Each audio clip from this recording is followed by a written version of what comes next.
Ako rin ganun eh. Nung bata akong maliit, ayoko ng gulo.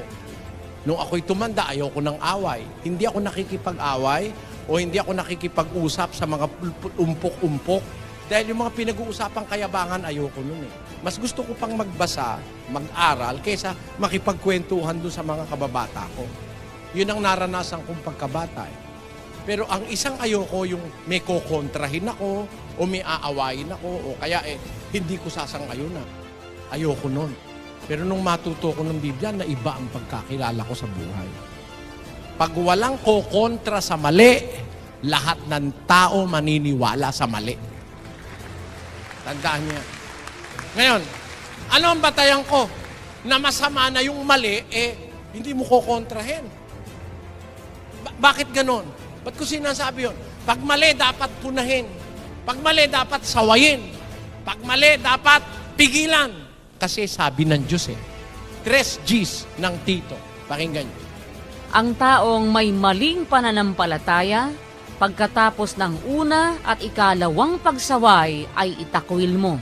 Ipinapasaway ba yung mali? Sabi nga ng Diyos, pag mali ang pananampalataya ng tao, sinaway mo ng una, sinaway mo ng ikalawa, itakwil mo na. Biyaan mo na siya. Ayaw niya ng tama, gusto niya mali. Pero ipinapasaway ng Diyos. Sawayin mo. Paano sasawayin? 1:13 ng Tito. Ang patotoong ito ay tunay. Dahil dito'y sawayin mong maikabagsikan sila upang mangagpakagaling sa pananampalataya. Ano? Ito ba haka-haka ko, kapatid? Gusto ng Diyos ito eh. Pag mali ang pananampalataya, sawayin mong may kabagsikan sila. Siguro nung sabihin ng Diyos yan, hindi naman niya sinabi yan, sawayin mo, may kabagsikan sila. Ganun ba nun sabihin ng Diyos yon? Hindi naman ganun eh. Sabi, sawayin mong may kabagsikan sila upang magpakagaling sa pananampalataya. Gusto mong gumaling ang tao? Pag mali, sawayin mo. Ngayon, kung gusto niyang pasaway o ayaw niyang pasaway, bahala siya. Meron talagang pasaway. Pero tungkulin mo kung mangangaral ka na sumaway. Basa, 2 Timoteo 4:2. Ipangaral mo ang salita.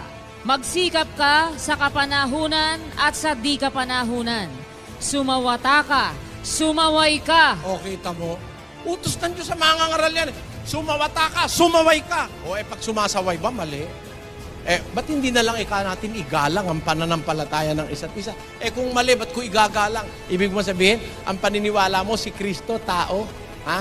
Tapos sabihin ko, ginagalang ko yan. Amen. Ganun ba?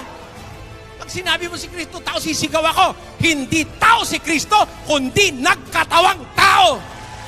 Yan ang sasabihin ko. Nag-uumpisa na ang labanan. Bakit? Gusto ng Diyos na ganun para ang tao mailigtas sa mali. Ganun yun.